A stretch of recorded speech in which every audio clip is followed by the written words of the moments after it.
So what if your hustle is actually hurting your home? Or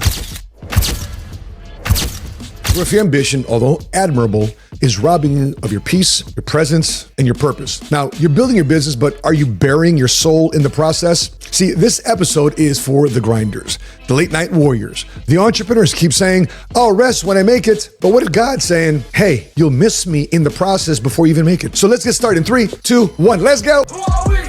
Hey, 7-figure squad. Where we go? Run it up, run it up.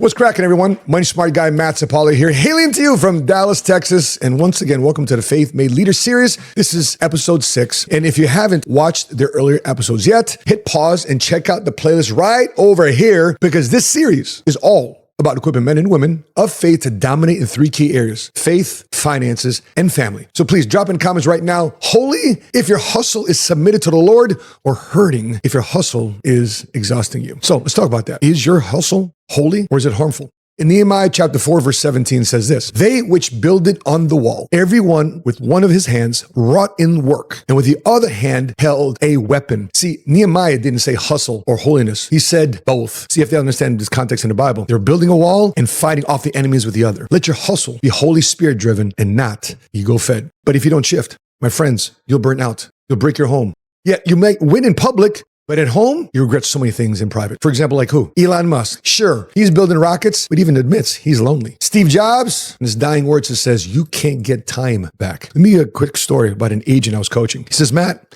I'm trying to win for my family, but I feel like I'm losing time with them. I'm having a little bit of parent guilt kick in. And I looked him straight in the eye and said, if your success costs you with your connection with your family, it's too expensive. But I continued asking more questions. And here's what I discovered as we dug deeper. He wasn't just busy, he was buried. He was caught in the cycle of getting ready to get ready. He had his vision board, he had his goals. But guess what, folks? No activity, no calls, no follow-up, no real fire. And silently, fear, as it was dressing up like his laziness, and his laziness was making him scared. Scared to fail, scared to be judged, and scared that maybe he wasn't enough. But then he plugged in, we locked in. He committed. He stopped trying to balance work and life and started building integration. He raised the standards. He involved his children. He did the annoying work, and the life finally started to shift in his direction. His children got involved. His wife leaned in because she could see the why behind his work. They created a shared vision. They came around the office more often, and now they celebrate their wins together. You see, folks, that's just not hustle. That's holy hustle, anchored in purpose and powered by alignment. And this is why environments matter. That's why we created Cigars, Wealth, and Whiskey, an upscale mastermind and networking event, August 20th, right here in Dallas. Our guest, Marlon Wayans. So entrepreneurs, kingdom builders, the best of the best will be there. Go get your tickets. It's Cigars, Wealth, and Whiskey, and lock in your seat. See you there. So, are you building without God? Psalm 127 verse 1 says this: except the Lord build the house, they laboreth in vain that build it. See, you're closing deals, you're hitting quotas, but if God's not in it, you're stacking bricks on sand. For example, MC Hammer, can't touch this. He rose fast, but sadly, he lost everything. And today, he builds God first. And maybe that's you. You're building, but it's hollow. You're stuck and don't know who to talk to. And that's why I'm on Minect. You don't need another quote. You don't need another podcast. You need a real conversation. One strategy, one conversation can change everything. Please pick my brain, pick my heart, pick the battle scars.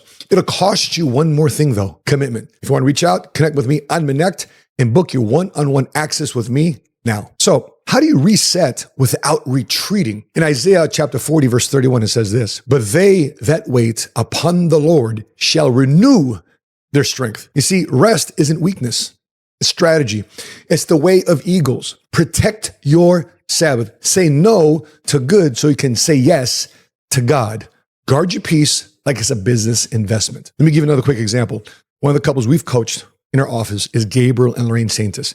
They are Seventh-day Adventists, meaning that all our training that we do on Saturday mornings for our agency, they're never at. Why? Because their Sabbath is from Friday night, sundown, to Saturday, sundown. So they have a Sabbath. They do not mess with. I've never seen them on a Saturday. Obviously, I've worked with them for 2 years. However, the multiple six-figure income earners, they're not your average agent. They work hard Sunday through Friday. Maybe some of you have to set aside some time. Maybe some of you haven't gone to church yet. You haven't reconnected with the Lord yet. Maybe you can create that Sabbath. Maybe on a Tuesday morning, for example, we do here in our Bible study from 7 to 8:45. We have a Bible study right here for breakfast with men sharpening each other in that conversation. Iron sharpening iron. Men that are business leaders, men that are rising in their careers, men that are leading in government and in their businesses and in their communities. We sharpen our saws together. So you got to find people that you align with, that you can lock arms with. And that is another way of having a Sabbath. You put your work aside, you put all the things necessary, that stress aside, and you put God first in your day, in your week, and that I know can create a positive difference in how you look at your life, because now you've added fuel to the fire and you've sharpened your saw. So what season are you in? Drop one word in the comment section below. Are you building, meaning you're working with God? Are you burning, you're grinding without peace? Or are you balanced, moving with rhythm and rest? So if you got value from this video, hit like and subscribe to the 7 Figure Squad podcast, and share this with somebody that you know is struggling with work-life balance and you want to focus in on godly integration. So until we meet again, continue to live smart, continue to love smart, and be money smart today.